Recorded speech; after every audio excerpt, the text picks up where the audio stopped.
오늘 본문 갈라디아서 3장 1절부터 29절을 저와 여러분이 번갈아 교독하시겠습니다. 어리석도다 갈라디아 사람들아, 예수 그리스도께서 십자가에 못 박히신 것이 너희 눈앞에 밝히 보이거늘 누가 너희를 꾀더냐? 내가 너희에게서 다만 이것을 알려 하노니 너희가 성령을 받은 것이 율법의 행위냐 혹은 듣고 믿음으로냐. 너희가 이같이 어리석으냐? 성령으로 시작하였다가 이제는 육체로 마치겠느냐? 너희가 이같이 많은 두려움을 학대에 받았느냐. 과연 학대냐. 너희에게 성령을 주시고 너희 가운데서 능력을 행하시는 이의 일이 율법의 행위에서냐 혹은 듣고 믿음에서냐? 아브라함이 하나님을 믿음에 그것을 그에게 의로 정하셨다 함과 같으니라. 그런즉 믿음으로 말미암은 자들은 아브라함의 자손인 줄 알지어다. 또 하나님이 이방을 믿음으로 말미암아 의로 정하실 것을 성경에 미리 알고 먼저 아브라함에게 복음을 전하되 모든 이방인이 너로 말미암아 복을 받으리라 하였느니라. 그러므로 믿음으로 말미암은 자는 믿음이 있는 아브라함과 함께 복을 받느니라. 무릇 율법의 행위에 속한 자들은 저주 아래에 있나니 기록된 바 누구든지 율법책에 기록된 대로 모든 일을 항상 행하지 아니하는 자는 저주 아래에 있는 자라 하였습니다. 또 하나님 앞에서 아무도 율법으로 말미암아 의롭게 되지 못할 것이 분명하니 이는 의인은 믿음으로 살리라 하였습니다. 율법은 믿음에서 난 것이 아니니 율법을 행하는 자는 그 가운데서 살리라 하였느니라. 그리스도께서 우리를 위하여 저주를 받은 바 되사 율법의 저주에서 우리를 속량하셨으니 기록된 바 나무에 달린 자마다 저주 아래에 있는 자라 하였습니다. 이는 그리스도 예수 안에서 아브라함의 복이 이방인에게 미치게 하고 또 우리로 하여금 믿음으로 말미암아 성령의 약속을 받게 하였습니다. 형제들아, 내가 사람의 예대로 말하노니 사람의 언약이라도 정한 후에는 아무도 폐하거나 더하거나 하지 못하느니라. 이 약속들은 아브라함과 그 자손에게 말씀하신 것인데 여럿을 밝혀 그 자손들이라 하지 아니하시고 오직 한 사람을 밝혀 네 자손이라 하였으니 곧 그리스도라. 내가 이것을 말하노니 하나님께서 미리 정하신 언약을 430년 후에 생긴 율법이 폐기하지 못하고 그 약속을 헛되게 하지 못하리라. 만일 그 율법이 율법에서 난 것이면 약속에서 난 것이 아니니라. 그러나 하나님의 약속으로 말미암아 아브라함에게 주신 것이라. 그런즉 율법은 무엇이냐? 범법함으로 더하여진 것이다. 천사들을 통하여 한 중보자의 손으로 베푸신 것인데 약속하신 자손이 오시기까지 있을 것이라. 그 중보자는 형통만 위한 자가 아니나 하나님은 한 분이시니라. 그러면 율법이 하나님의 약속들과 반대되는 것이냐? 결코 그럴 수 없느니라. 만일 능히 살게 하는 율법을 주셨더라면 의가 반드시 율법으로 말미암았으리라. 그러나 성령이 모든 것을 죄 아래 거두었으니 이는 예수 그리스도를 믿음으로 말미암는 약속을 믿는 자에게 주려 함이라. 믿음이 오기 전에 우리는 율법 아래에 매인 바 되고 계시될 믿음의 때까지 갇혔느니라. 이같이 율법이 우리를 그리스도께로 인도하는 초등교사가 되어 우리로 하여금 믿음으로 말미암아 의롭다함을 얻게 합니다. 믿음이 온 후로는 우리가 초등교사 아래에 있지 아니하도다. 너희가 다 믿음으로 말미암아 그리스도 예수 안에서 하나님의 아들이 되었으니 누구든지 그리스도와 합하기 위하여 세례를 받은 자는 그리스도로 옷 입었느니라. 너희는 유대인이나 헬라인이나 종이나 자유인이나 남자나 여자나 다 그리스도 예수 안에서 하나이니라. 함께 읽겠습니다. 너희가 그리스도의 것이면 곧 아브라함의 자손이요 약속대로 유업을 이을 자니라. 아멘. 기도하시겠습니다.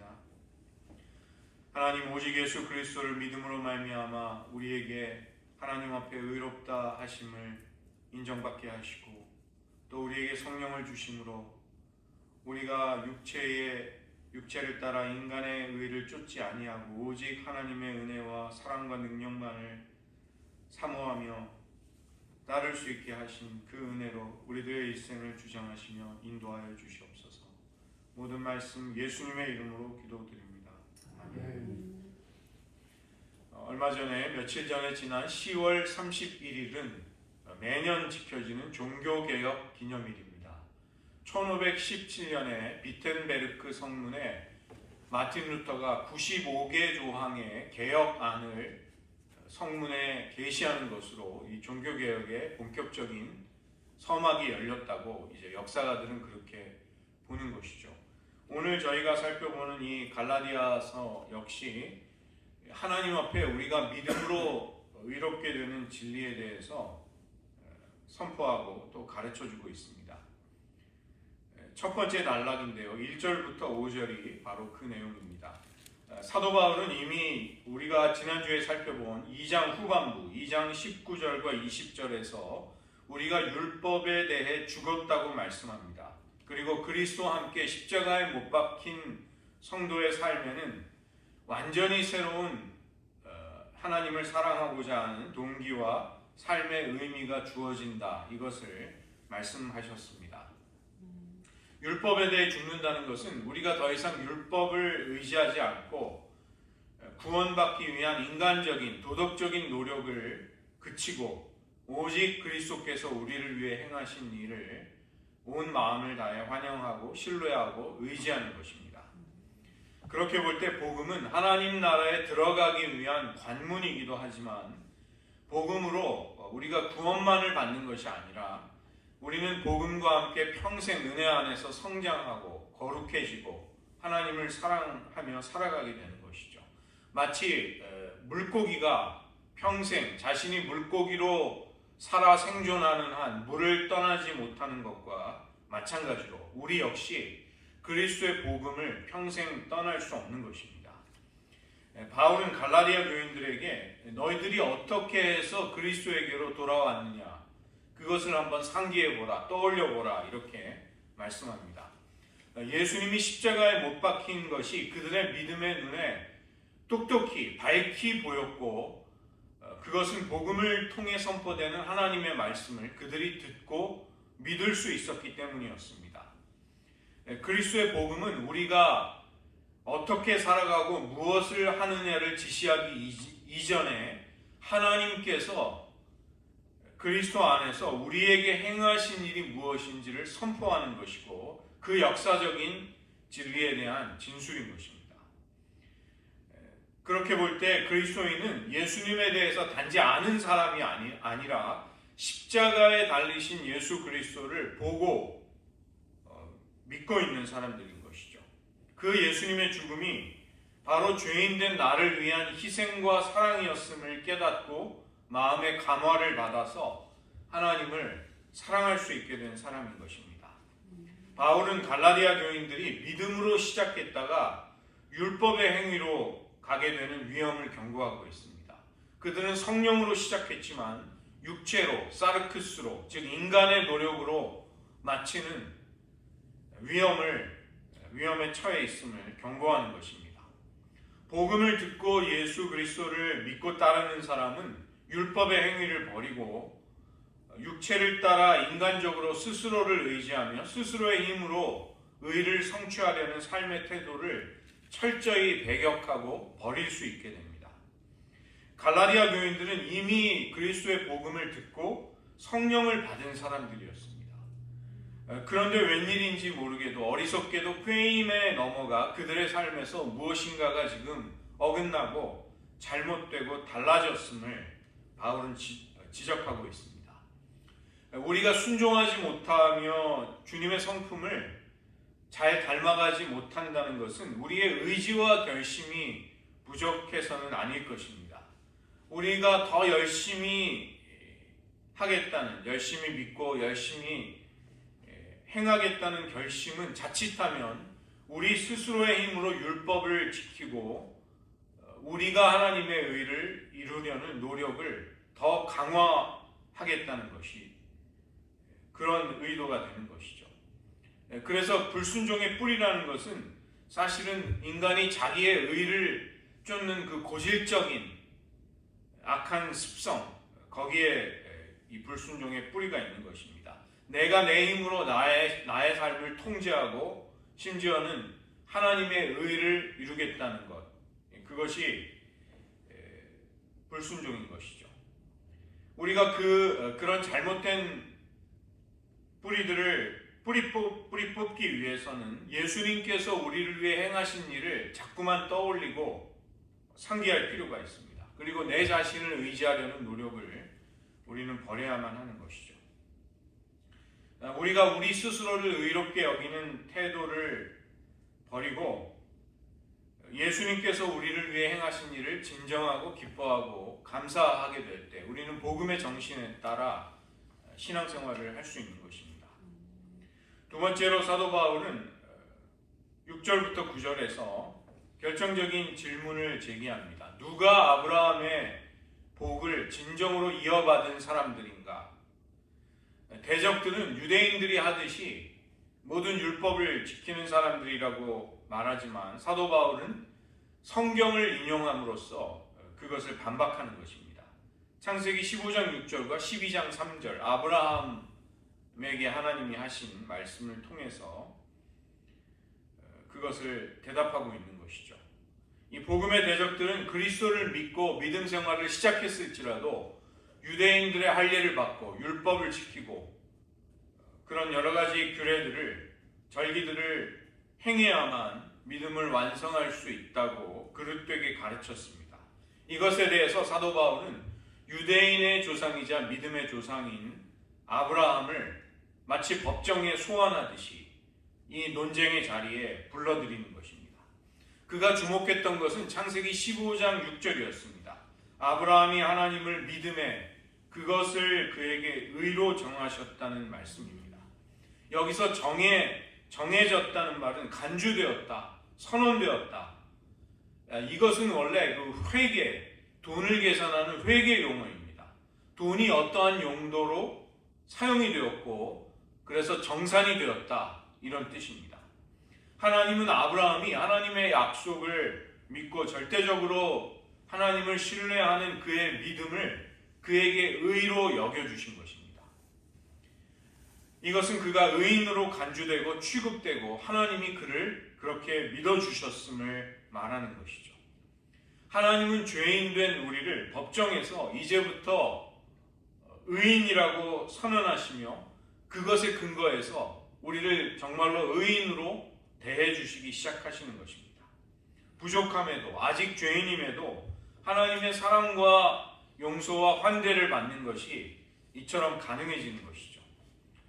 바울은 로마서 4장 1절부터 5절에서 아브라함의 믿음을 의로 여겨주시는 하나님을 아직 일한 것이 없는 경건치 않은 자를 의롭다고 하시는 하나님이라고 그렇게 설명하고 있습니다. 이 아브라함이 하나님의 약속을 절대적으로 믿는 믿음을 품고 있을 때 하나님은 그가 나와 의로운 관계, 올바른 관계에 놓였다고 그렇게 선언하십니다.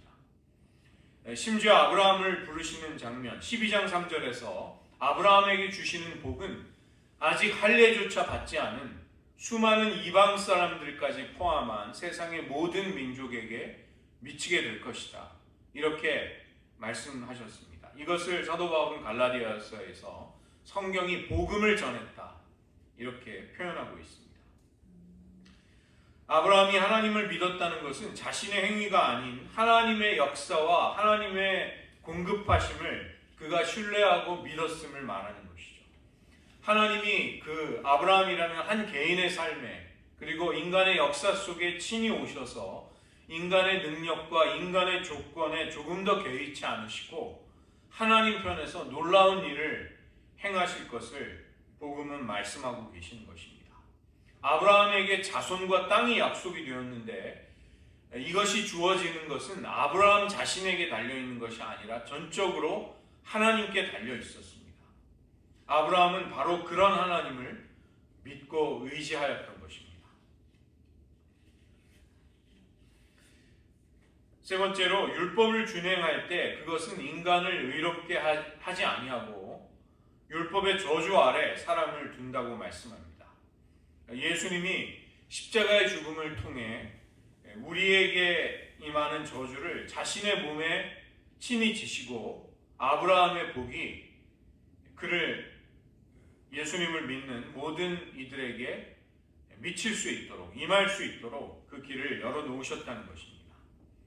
아브라함처럼 믿음의 길을 따르지 않을 때, 하나님께 속하지 않은 사람들은 오늘 본문을 따르면 3장 10절부터 14절에 율법의 행위에 속해서 율법으로 살아간다고 표현합니다.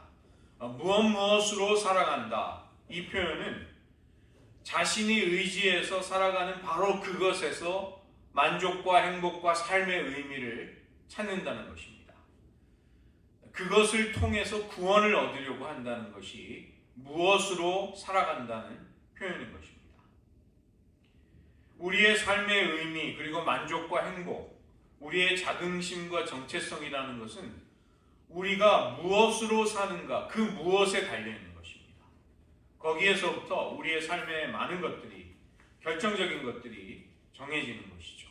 율법으로 산다고 할 때 율법으로 사는 사람들은 율법을 지킴으로써 구원을 받을 수 있다고 그 삶의 길을 가는 사람들을 말하는 것이죠. 이런 사람들은 율법을 온전히 전부 다 항상 지켜야만 하는 의무 아래 놓이게 됩니다. 이것은 인간으로서 도저히 불가능한 것입니다. 이것은 곧 율법의 저주를 마주하면서 사는 것이고, 자력 구원, 스스로의 힘으로 구원을 추구하는 그런 사람들은 하나님의 저주를 경험하기 전에 이미 그 사람의 심령에 심정적으로 저주가 찾아오게 됩니다. 왜냐하면 스스로의 아무리 온갖 노력으로 달성하려고 하는 그 의로움과 율법의 거룩한 요구가 도저히 이루어지지 않는다는 것을 느끼면서 그런 사람들은 마음의 불안과 초조와 죄책감이 그들의 심령을 사로잡게 되는 것이죠. 이러한 사람들은 열심히 살지만 늘 저주받고 정죄받았다는 기분으로 살 수밖에 없는 것입니다. 오늘 3장 13절을 보시면 이런 율법의 저주에서 벗어나는 유일한 길이 있음을 바울은 말씀합니다. 전적으로 오직 예수님이 이루신 일이 우리를 율법의 저주로부터 벗어나게 하는 것이죠. 예수님은 우리를 위해, 우리를 대신하여 저주를 받으셨습니다. 신명기 21장 23절에서 나무에 달린 자가 저주를 받는다. 이것은 나무에 달렸기 때문에 저주를 받았다는 의미가 아니라 하나님께 저주받은 표시로 나무에 그 시체를 달아 놓았음을 말하는 것이죠.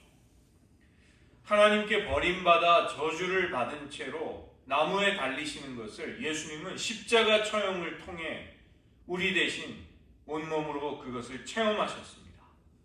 주님이 저주를 받아 나무에 달리셨던 바로 그 십자가로부터 우리는 율법의 저주로부터 속량받고 해방받고 풀려나게 된 것입니다. 예수님은 우리의 몫인 저주를 대신 받으셨기에 우리의 대속물이 되어주셨습니다. 우리의 죄와 저주가 그분에게로 옮겨가고, 신학자들은 전가되었고 이렇게 표현하죠.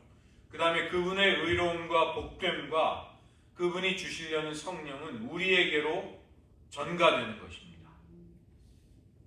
그 때문에 그리스도의 십자가를 그리스도와 우리 사이에서 거룩하고 신적인 교환이 이루어지는 장소다, 이렇게 말하는 것이죠. Divine Exchange, 신성한 교환이 십자가에서 일어났다, 이렇게 말할 수 있는 것입니다.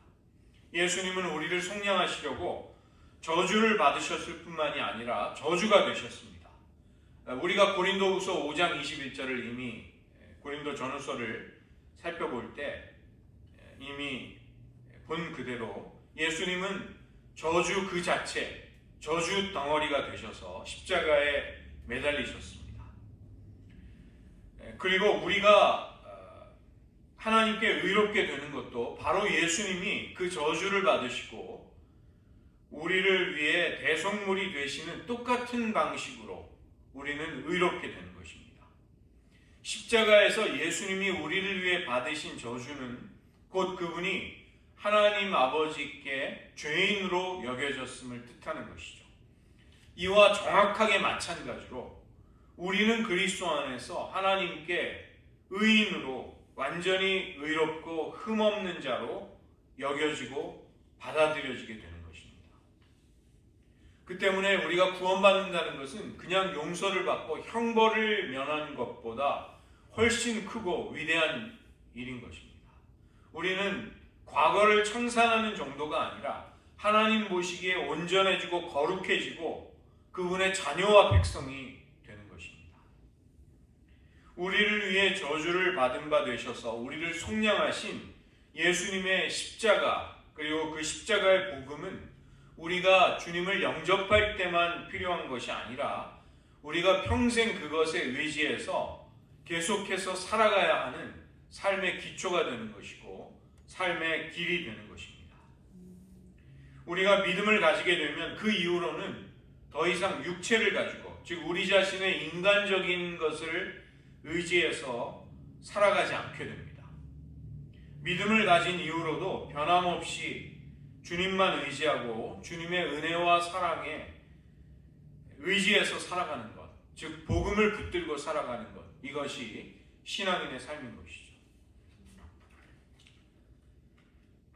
네 번째로 아브라함에게 주어진 약속이 여전히 유효하고 능력이 있는 것은 나중에 430년 후에 주어진 율법이 하나님의 언약을 폐할 수 없기 때문입니다.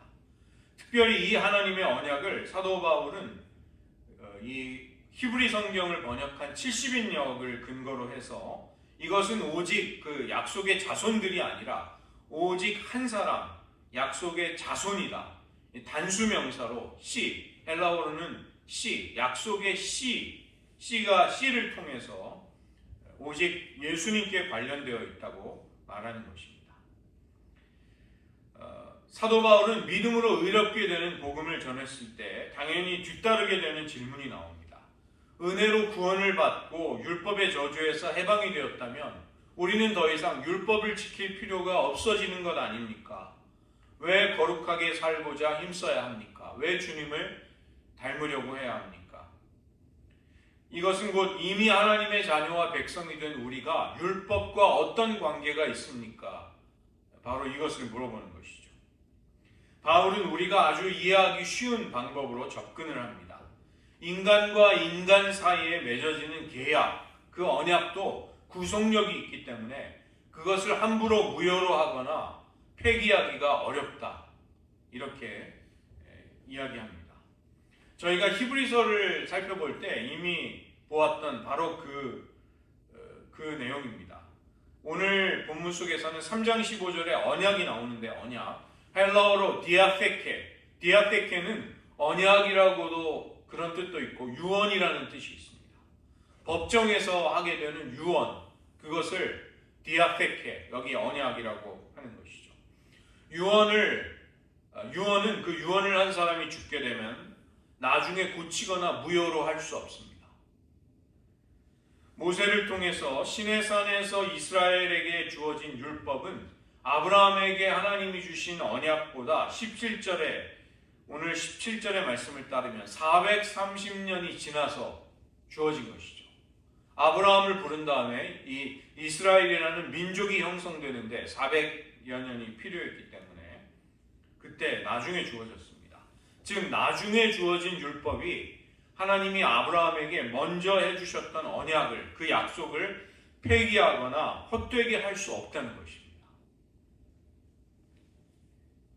즉 하나님이 아브라함에게 주신 약속이 나중에 주어진 모세 율법에 의해서 언약이 아닌 것으로, 약속이 아닌 다른 그 무엇으로 될 수 없다는 것입니다. 만약에 하나님이 마음을 바꾸셔서 우리에게 율법을 구원의 길로 주셨다면 언약을 통해서가 아니라 우리의 행위를 가지고 우리의 행위로 율법을 지키느냐를 통해 하나님은 복을 주신다는 말이 되는 것이죠. 만약에 그렇게 된다면 우리에게 우리를 구원할 구주가 필요 없게 되는 것입니다. 우리의 구원이 우리의 행위에 달려있게 된다면. 그러나 그런 일은 없는 것이죠. 그래서 이 약속이냐 율법이냐는 이 두 가지 중에 어느 하나일 수밖에 없는 것입니다. 예를 들어서 어떤 사람이 나에게 약속한 바를, 나에게 주겠다고 약속한 것을 어느 날 나에게 준다면 그것은 내가 행위를 통해 얻은 것이 아니게 됩니다. 또 그와 반대로 내가 어떤 행동을 통해서 무언가를 받게 된다면 그것은 약속으로 주어지는 것은 아닌 것이죠.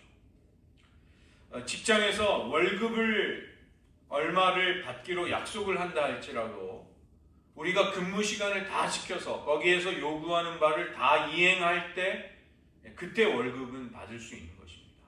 이것은 약속으로 주어지는 것이 아니라 나의 행위를 통해 받게 되는 것이죠. 약속이 이루어지려면 우리는 약속을 믿고 기다리는 것으로 족합니다. 그것 외에 우리가 할 수 있는 일은 없는 것이죠.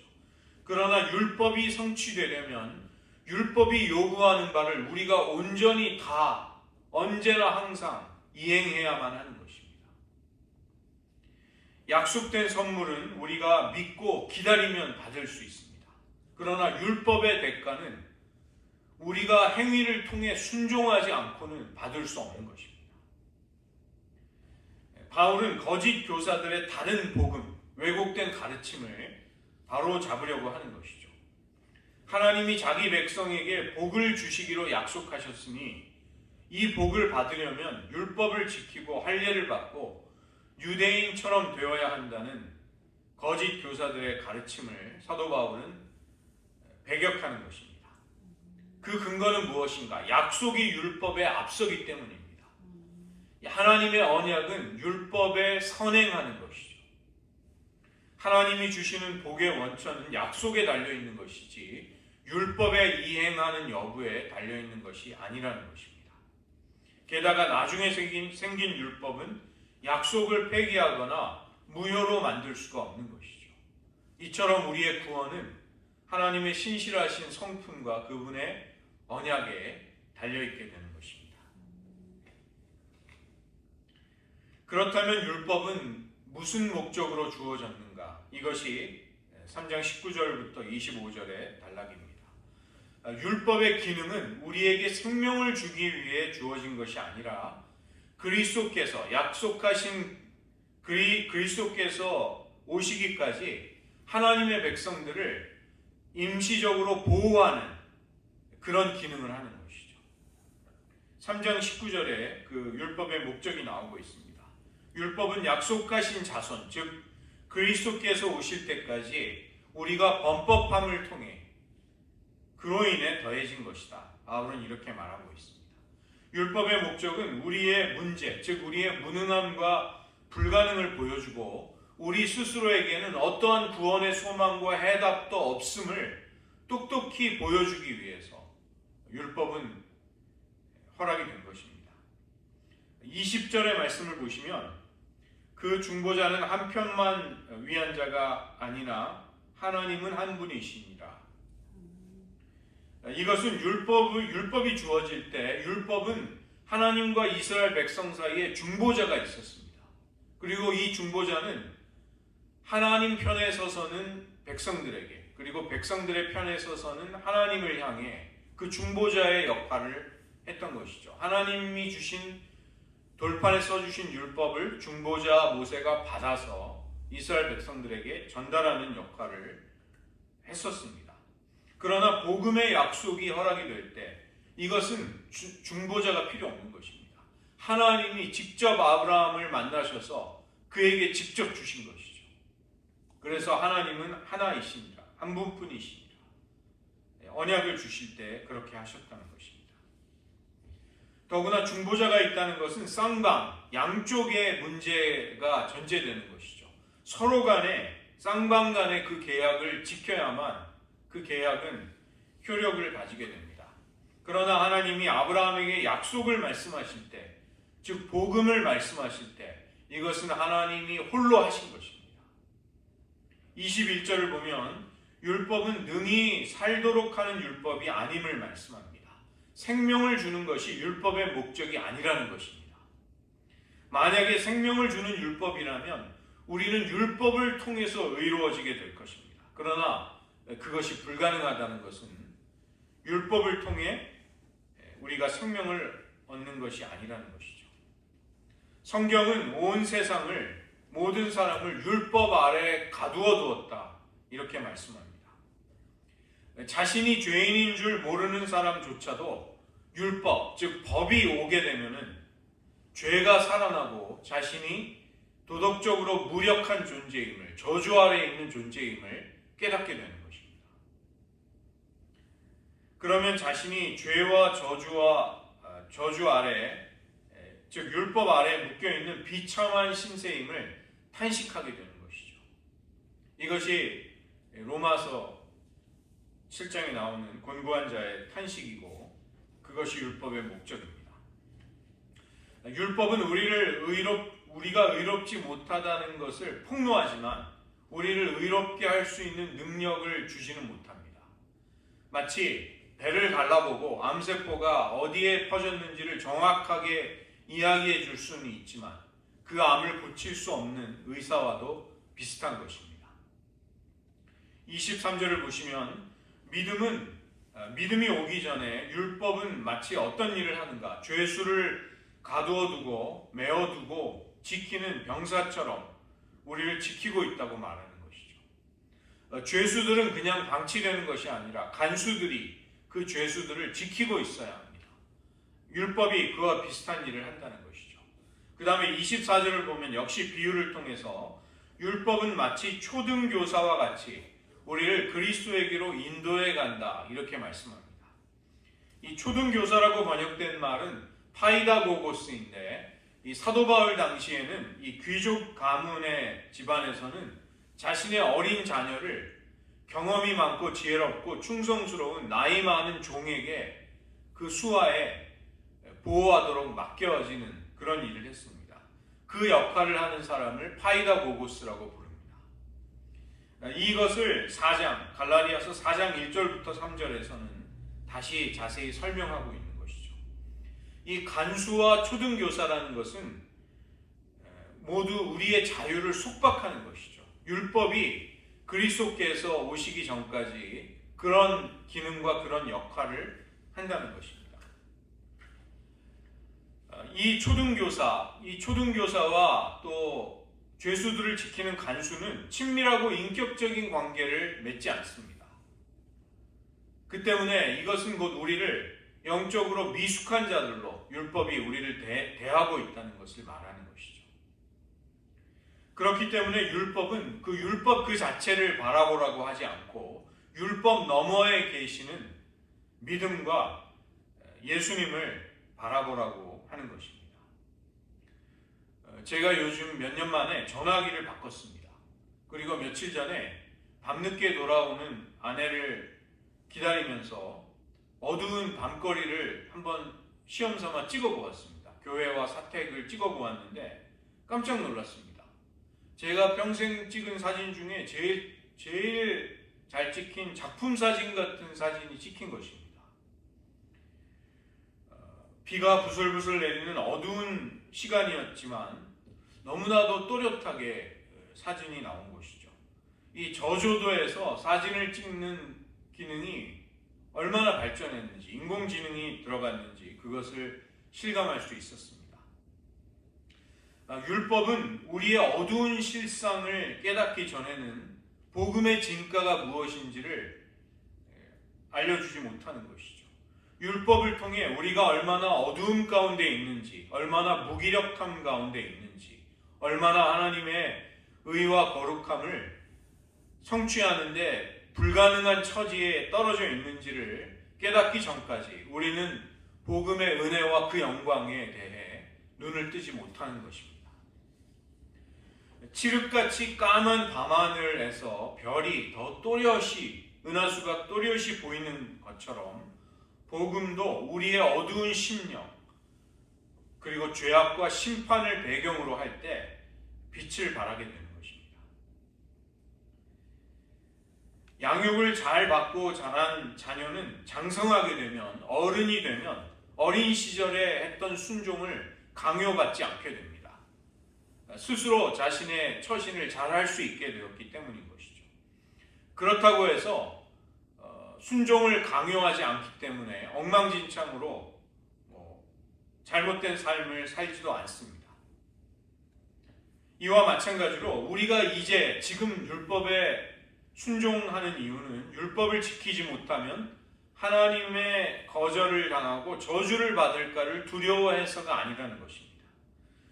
도리어 우리를 구원해 주신 하나님께 대한 감사가 넘치고 그분을 기쁘시게 해드리기를 원하고 주님을 닮고 싶어서 우리는 순종하고자 하는 마음이 생기는 것입니다.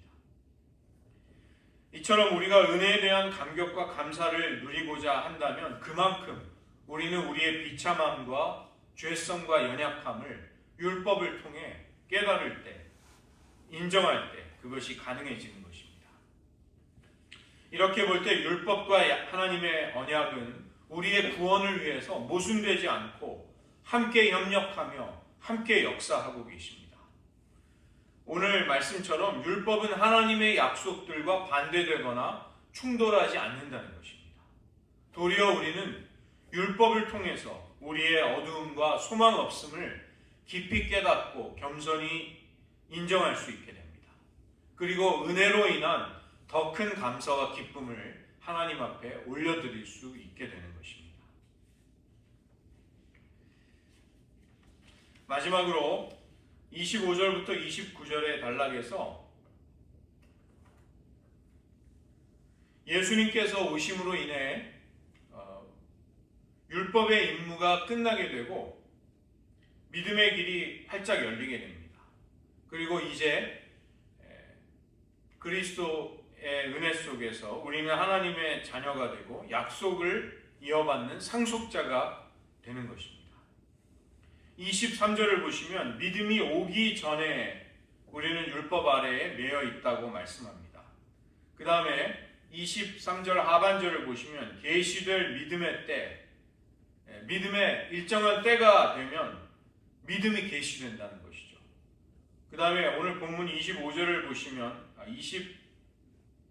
25절을 보시면 믿음이 온 후로는 믿음이 온 즉 그리스도를 통한 구원의 계시가 온 다음을 이야기하고 있는 것입니다. 우리는 복음을 듣고 십자가에 못 박히신 그리스도를 밝히 보게 되고 성령을 받게 됩니다. 그런 다음에 우리는 하나님의 자녀들이 되는 것이죠. 그리스도와 연합하게 된 우리는 오늘 말씀에 따르면 그리스도로 옷을 입는 것입니다. 27절의 말씀. 누구든지 그리스도와 합하기 위하여 세례를 받은 자는 그리스도로 옷 입었느니라. 이 옷이라는 것은 옷을 입은 사람의 신분과 정체성을 드러냅니다. 사도 바울 당시에는 더군다나 더 철저하게 그러했습니다. 우리가 누구인지를 우리가 옷을 입은 그리스도를 통해 드러낸다는 것입니다. 우리는 크리스찬이죠. 이것은 그리스도에게 속한 사람이라는 뜻입니다. 그런 의미에서 우리는 작은 예수, 한 사람 한 사람이 작은 예수라고 할 수 있습니다. 이것은 우리의 정체성을 그리스도 안에서 찾고 발견하게 되었음을 말하는 것이죠. 우리가 어디를 갈 때 신분증을 가지고 갑니다. ID 카드라고 하는데 아이덴티피케이션 카드입니다. 그 카드에 있는 사진과 정보가 그 신분증을 소지한 사람과 동일하다는 것을 밝히는 것이죠. 즉 아이덴티티를 증명하는 것이 ID 카드가 되는 것입니다. 우리가 누구냐? 이 질문과 도전 앞에서 우리는 나 자신만을 보이는 것이 아니라 그리스도를 나타내 보이는 것입니다. 그리스도와 우리를 동일시하면서 진정으로 우리가 누구인지를 거기에서 우리는 주장하고 발견하고 살아낼 수 있는 것입니다. 즉 우리는 우리가 옷 입고 있는 그리스도를 나타내는 사람들입니다. 그리스도 안에서 진정한 우리가 누구인지를 드러내는 것이죠. 이것이 우리의 아이덴티티입니다. 또 옷은 우리의 부끄러운 수치를 가려주는 것이죠. 우리의 수치와 부끄러움이 아니라 우리는 그리스도로 옷 입고 그리스도의 영광과 의를 힘입어서 살아갈 수 있게 됩니다. 하나님이 우리를 보실 때 우리가 옷 입은 그리스도를 보시면서 우리를 그분의 완전한 자녀로 사랑받는 그분의 백성으로 하나님은 우리를 대해 주십니다. 또 옷의 특징 가운데 하나는 우리가 언제든 어디를 가든 이 옷이 우리의 몸에 착용되어 있고 붙어 있는 것이죠. 어떠한 소지품보다도 더 가깝고 친밀하고 어디를 가든 늘 우리는 옷과 함께 동행하는 것입니다. 우리는 이처럼 예수님의 임재를 의지하고 어디든 주님을 모시고 살아가는 것입니다. 그것이 그리스도로 옷 입은 사람이 되는 것이죠. 우리가 무슨 말을 하든 주님은 함께 하시면서 우리가 하는 말을 듣고 계십니다. 심지어 우리가 잠잘 때 그때에도 주님은 안식하고 있는 우리를 사랑으로 품어주십니다.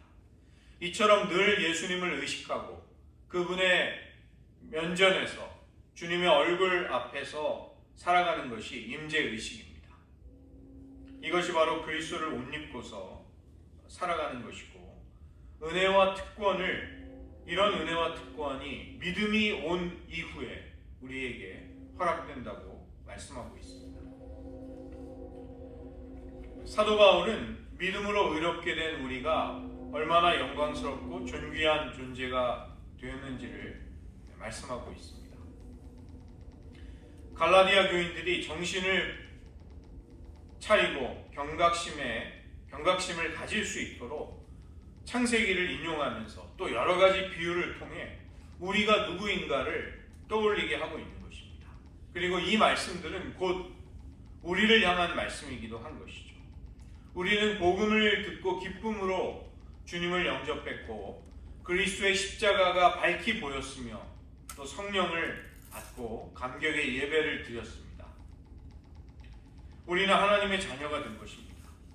그렇다면 우리는 다시 한번 사도 바울의 오늘 이 질문 앞에 서서 우리 자신을 성찰할 필요가 있는 것이죠.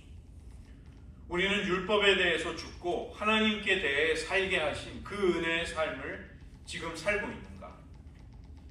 아니라면 혹시 어느 틈엔가 우리의 자아가 펄펄 살아서 우리 스스로가 우리의 삶을 책임지고 또 하나님의 요구를 성취해야 한다는 압박감 속에, 좌절감 속에 허우적거리고 있지 않은가?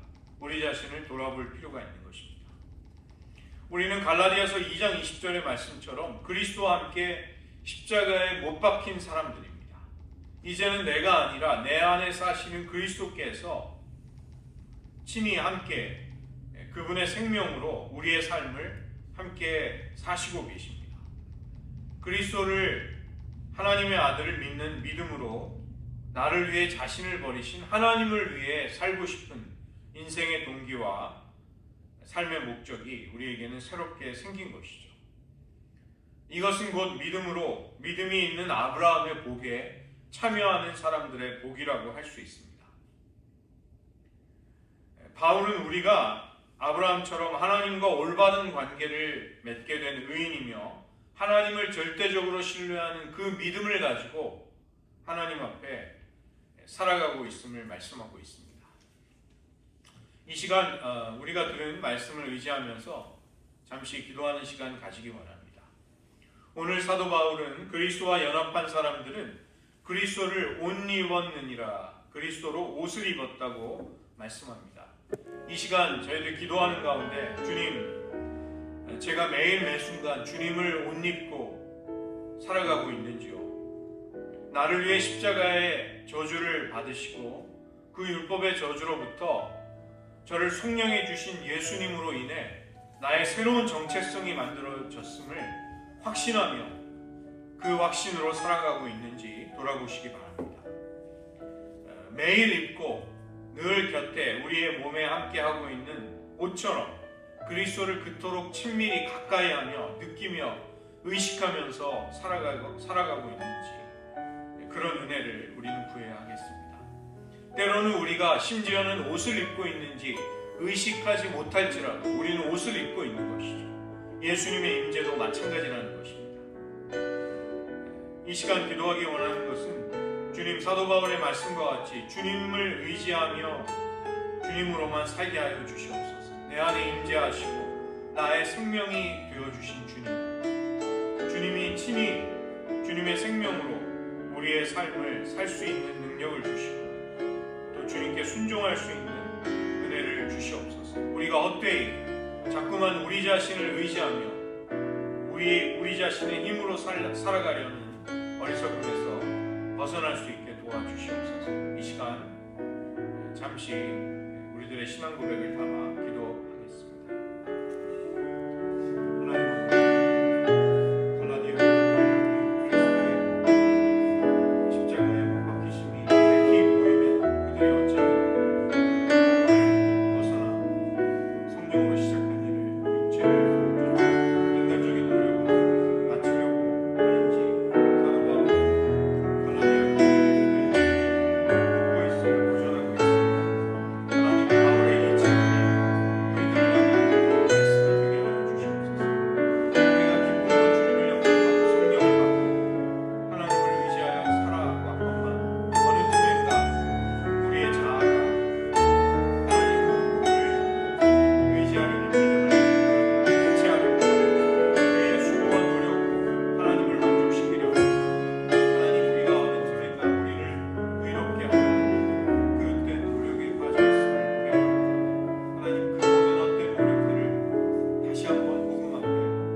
기도하겠습니다.